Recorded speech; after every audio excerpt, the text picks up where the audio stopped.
ابو ہریرہ رضی اللہ عنہ کہتے ہیں کہ رسول اللہ صلی اللہ علیہ وسلم نے فرمایا، کسی شخص کے اسلام کی خوبی یہ ہے کہ وہ لا یعنی اور فضول باتوں کو چھوڑ دے۔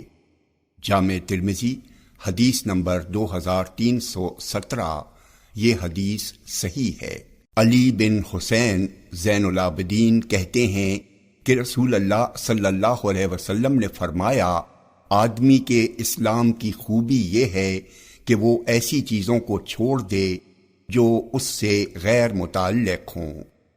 جامع ترمذی حدیث نمبر 2318۔ یہ حدیث صحیح ہے۔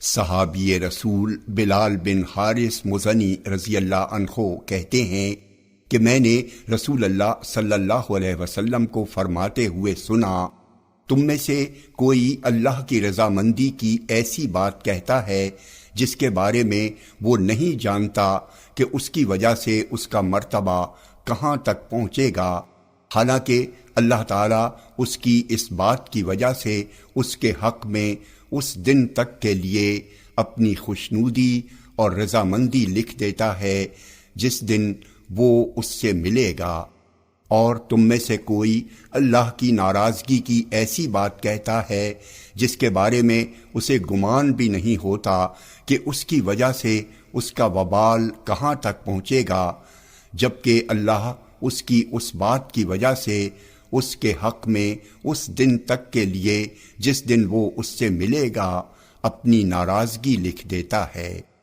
جامع ترمذی حدیث نمبر 2319۔ یہ حدیث صحیح ہے۔